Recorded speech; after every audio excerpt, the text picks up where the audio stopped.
tribute? You steal men's souls and make them your slaves. Perhaps the same could be said of all religions. Your words are as empty as your soul. Mankind ill needs a savior such as you. What is a man? A miserable little pile of secrets. I'm interested in this. Thank you! Nearly 25 years after its release, Symphony of the Night still stands tall amongst the Metroidvania titles that helped usher in. Any game similar to this structure or Metroid will get compared to it. Even though it's 25 years old this year, and there have been many iterations on this type of game, both in the series and outside of it, it still holds up incredibly well. From the sense of exploration to the satisfying gameplay, one of the best soundtracks around. Symphony of the Night is one of those landmark titles that I'm always glad to revisit. For this video, I'm playing the PlayStation version here on an emulator, slightly upscaled. I'm also using a quality ROM hack with a few tweaks, such as removing the black bars. On a personal note, this is my first Metroidvania style game I played. It was also my first Castlevania. I had a Super Nintendo, but didn't play Super Metroid until a few years later on an emulator. Same case for Castlevania. I didn't own a PlayStation, but a friend did. His older brother recommended it to us. Being an N64 owner, I kept an eye on Castlevania 64 as a result. Yeah, that was a bit of a letdown for a young Boulder Punch. How did Symphony of the Night come together? Development for a new Castlevania began in 1994, initially for the Sega 32X. Hot off the release of Tokimeki Memorial, a dating sim, the writer Koji Igarashi had enough clout to choose what he wanted to work on next. He settled on Castlevania. If Tokimeki Memorial sounds familiar, that mad lad Tim Rogers did a 6-hour review on it. At some point in 1995, the 32X title's cancelled and development is moved to the PlayStation. As the game was not viewed as a core title in the franchise, they were able to make some tweaks to the formula. One of their goals was to develop a longer game than past titles. Koji mentioned that it was common for games to be traded into game shops the day they came out. While Metroid did have an influence, it was more Castlevania 2 and the Legend of Zelda series that provided the main inspiration to the game changes. Castlevania 2 took a more exploration-heavy approach. They could show us to the higher-ups and say this idea had been used in the past with success. It should be noted that at the time, Castlevania 2 was still seen in a fairly positive light. Time hasn't been the kindest to it. This game sucks. The Zelda inspiration came from the exploration and backtracking once new abilities were obtained. There's a great video on YouTube of Igarashi playing Link to the Past and talking about how the series has helped shape his design decisions. なんか本当にすごい進化したなっていうふうにすごい僕もそれでびっくりしたんですよね。このゲームを遊んだ時。There is another unconventional idea that they tried to increase the amount of content, which we'll cover later in the video. One thing to note is that while Igarashi is heavily associated with the game, he wasn't the primary director at first. That was Toru Hagihara, the director of Rondo of Blood. Igarashi was the assistant director, did some scenario writing and programming. Hagihara was eventually promoted during development, so Koji took over the director's chair. Koji would go on to serve as the producer for the series for many years after Symphony of the Night. Symphony of the Night has quite the memorable, unique intro. It starts at the tail end of Rondo of Blood, which this game serves as a sequel to. Richter Belmont, sorry, let me get that pronunciation right.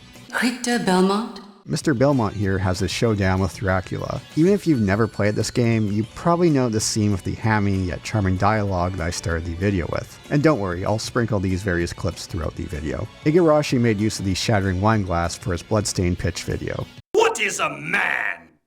A miserable little pile of secrets. ビジネスにならないと言われました。納得がない。 You can't lose this fight. Dracula's defeated, but Richter disappears and 4 years later, the castle returns. At this point, we switch over to Alucard, the son of Dracula with a human mother. At the very beginning, while playing as Alucard, you get one of those classic Metroidvania tropes, starting with great skills and gear, only for them to be taken away. And with that, off we go. You shall regret those words. We will meet again. What?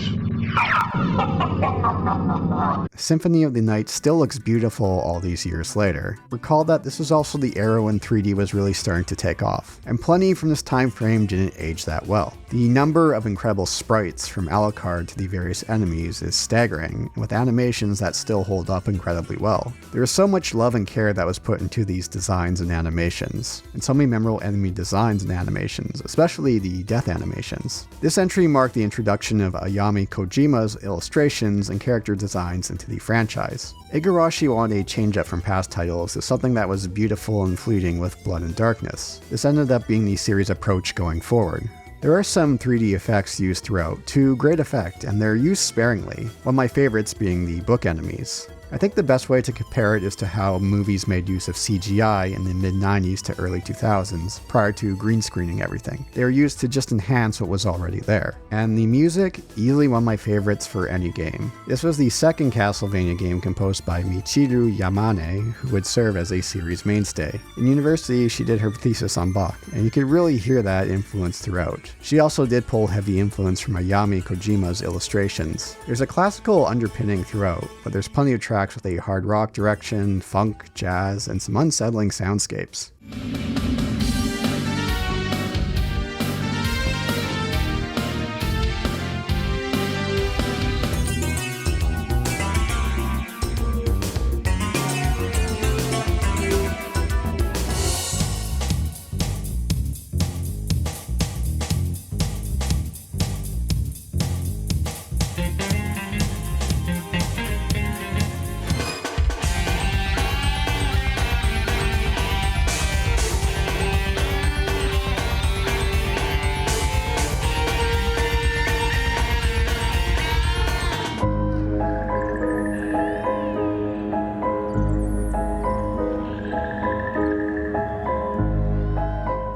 Even with such a wide variety, I find for the most part it flows pretty well together. And of course, this was still in the early days of voice acting, especially with Japanese studios. So we get that classic cheesy voice acting and direction. A number of these lines have become well known, just like Resident Evil 1.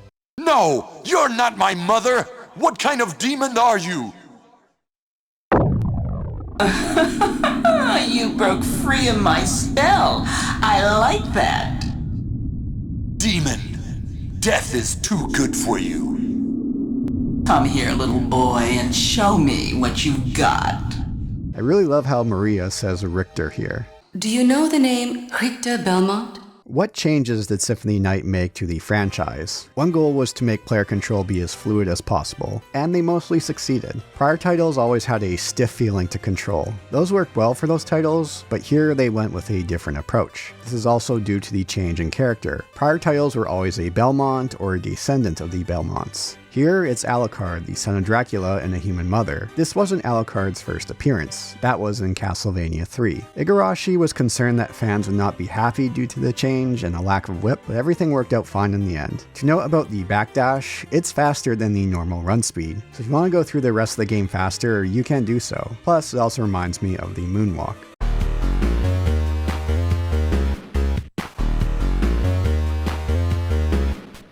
It's still such a joy to explore this castle. Just when you think you've seen it all, you'll come across a new path that takes you down a whole different road. Going back to that heavy Zelda influence, parts are inaccessible until later after obtaining various abilities. There are Metroidvania staples here like the double jump, which can also be used for quite a high jump. Once you find the abilities, you could turn to a wolf, a bat, and mist to get through previously inaccessible areas. To help offset backtrack fatigue, RPG elements were added into the game like leveling up and experience points. This also helped to offset the reputation that the series has had for being difficult. And it's not a case here where you really have to grind in order to progress. You also have an inventory to equip various weapons and armor. Like past Castlevania titles, there are sub-weapons. Each one costs a different amount of hearts with different attacks and status effects, like slowing down time. Still, that classic knife can really do some damage quickly, like against this boss here.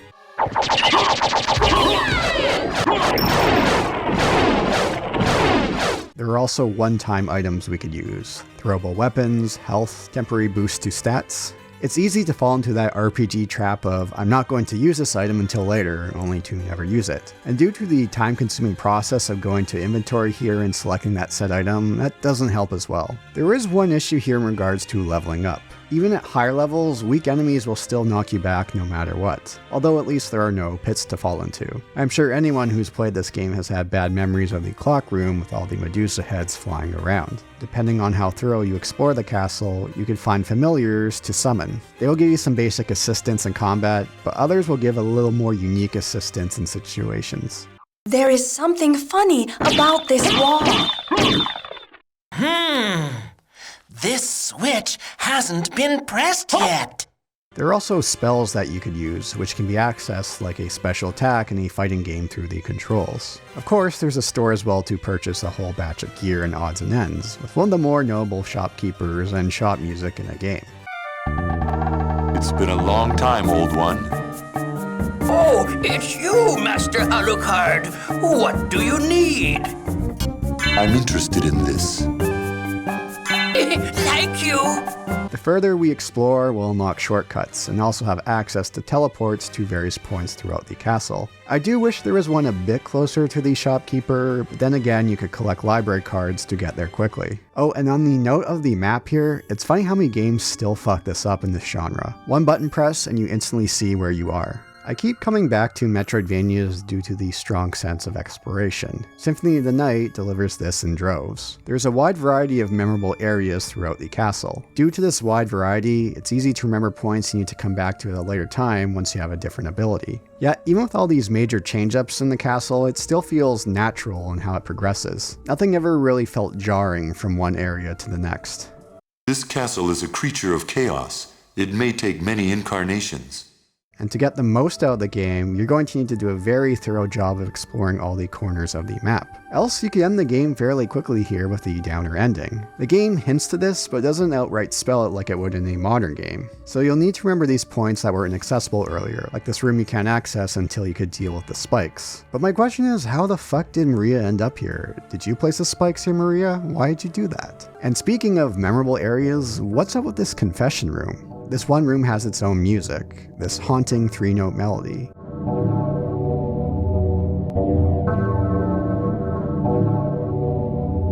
The music even plays here when you pause the game, which doesn't happen for any other track. This room has always stuck with me over the years. The game doesn't draw attention to it and never says anything about it, leaving you to fill in the blanks. Along the way, we'll have a large variety of enemies to deal with. Some go down quickly, others will take a bit more time, but just the sheer amount that they have here is staggering. As mentioned earlier, their designs and animations, particularly the death animations, are still some of the best around. And what would a Castlevania game be without boss fights? There's nothing too hard, yet too easy here. There's going to be a lot of attack patterns that you're going to have to memorize. There's a nice variety here for bosses, and they all just don't play the same. One of the game's highlights is the doppelganger fight, fighting someone with your same abilities. So depending on how much exploration you do, you can figure out what's really happening to Richter here, and unlock the inverted castle.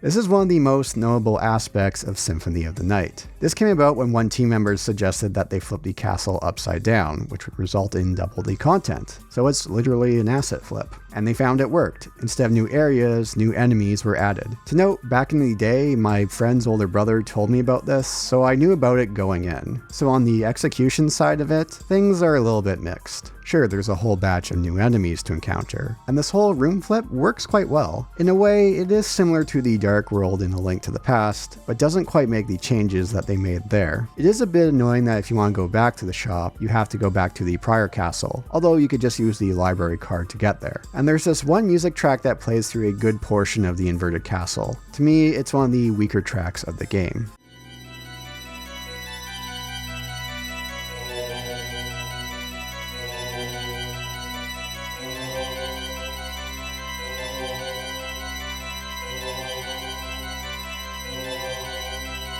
So while it's still enjoyable and there's some great boss fights, it doesn't live up to the enjoyment of the first castle, which I consider one of the strongest sections of any game. So despite its reputation, sales at first were quite slow. However, the game continued to sell well and paved the future for future Castlevania titles, mostly through word of mouth. The game would receive a number of ports over the years, and the handheld Castlevanias, which there were many of them, would continue with this design trend. Igarashi would serve as the producer for these titles until 2014. That year, he left Konami. In 2015, the Kickstarter for a spiritual successor to Symphony of the Night, Bloodstain, was released. It would eventually raise $5.5 million, being one of the more successful Kickstarters. And unlike other Kickstarters backed by large names, they followed through and delivered on a great game, but that's a video for another day. Of course, there's also the term Metroidvania. Symphony of the Night helped bring this term to light. Now, this is a bit of a nebulous term, like the term immersive sims, although I think Metroidvanias are more commonly agreed upon than immersive sims. This style of game has seen a large influx at the indie level, and despite the success that some of these more notable titles have in the indie level, larger studios have mostly stayed away from this type of game design, the Metroid Prime series being one of the few exceptions, and also being in 3D. Arkham Asylum also has some Metroidvania elements present, and they do make their way into various games. But for the most part, Metroidvanias remain 2D and to the world of indies. And there's still something about this way of designing a game that still resonates with so many, myself included. Getting lost in these locations, finding roadblocks, finding something to get past those roadblocks, that satisfaction of opening up a shortcut to an earlier location, it really doesn't get old. So while it's been nearly 25 years since its release, even with all the iterations along the way, Symphony of the Night still holds up incredibly well. It's always a joy to revisit. It truly is a landmark title, with how much of its DNA is still found in other titles. But enough talk. It's been a while since you played it, go fire it up and have at you. Thanks everyone for watching. If you'd like to support the channel further, please check out my Patreon. It'll appear in the credits here, you'll get access to videos early, you'll receive weekly updates about what I'm working on. Thanks everyone for watching. What is a man? A miserable little pile of secrets. But enough talk. Have at you!